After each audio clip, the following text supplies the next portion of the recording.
नमस्कार, आपके साथ हूं मैं राजीव शर्मा और शुरुआत कर लेते हैं इजराइल हमास जंग से जुड़ी हुई बड़ी खबर के साथ, जहां पर मिस्र के सीमावर्ती शहर रफा में जंग जारी है।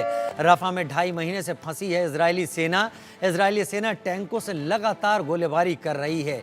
इजरायली सेना के सामने हमास के आतंकवादी लगातार डटे हुए हैं और रफा में ये जंग और भीषण होती जा रही है।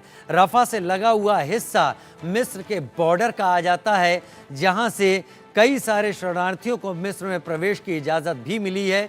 लेकिन रफा में 2.5 महीने से इजराइल की सेना लगातार मौजूद है। इजराइल सेना के सामने हमास के आतंकवादी मौजूद हैं और इजराइल की तरफ से ये कसम खाई गई है कि जब तक हमास खत्म नहीं हो जाता तब तक ये जंग खत्म नहीं होगी।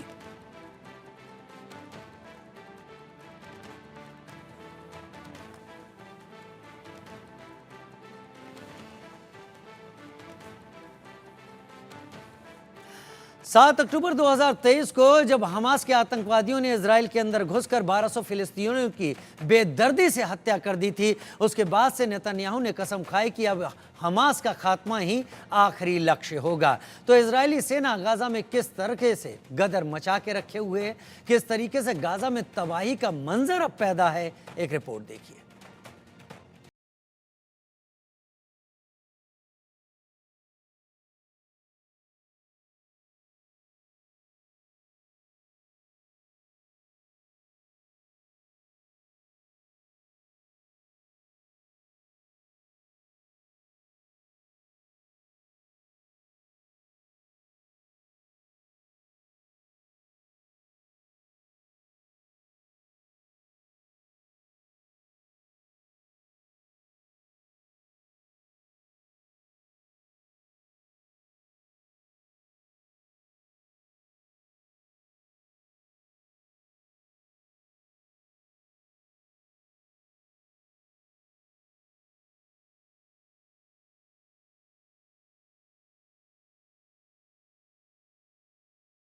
और 3 महिलाएं शामिल हैं। ऐसी ही घटना दीर अल बलाह से भी सामने आई है। यहाँ पर इजरायली सेना के हमले में 3 लोगों की मौत हो गई, जिसमें एक बच्चा और उसकी दादी के अलावा एक राहगीर भी शामिल है। इजरायली सेना ने दीर अल बलाह में एक अपार्टमेंट पर भी बम गिराए हैं। यहाँ भी बड़ी संख्या में लोगों की मौत हो गई है। इसके बाद सभी शवों को मलबे से बाहर निकाला गया। सभी शवों को सुपुर्दे खाक कर दिया गया है। दूसरी तरफ युद्ध विराम की कोशिशें भी लगातार जारी हैं। सोमवार को अमेरिकी विदेश मंत्री एंटनी ब्लिंकन ने इजरायल सरकार और सेना के प्रमुख अधिकारियों से मुलाकात कर गाजा में युद्ध विराम पर चर्चा की।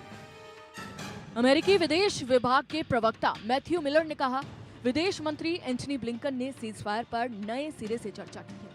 हम एक ऐसे युद्ध विराम पर पहुंचने की कोशिश कर रहे हैं जो बंधकों की रिहाई सुनिश्चित करेगा, फिलिस्तीनी लोगों की पीड़ा को कम करेगा। जैसा कि राष्ट्रपति ने पिछले सप्ताह घोषणा की, हमने एक रोड मैप बना लिया है जिस पर समझौते के करीब पहुंच गए हैं। अभी भी कई मुद्दे हैं जिन्हें दूर करने की जरूरत है। बताते चलें कि गाजा में हमास और इजराइल के बीच चल रही जंग के 9 महीने पूरे हो गए हैं। इस दौरान करीब 38,153 लोगों की मौत हो चुकी है। 87,828 से ज्यादा लोग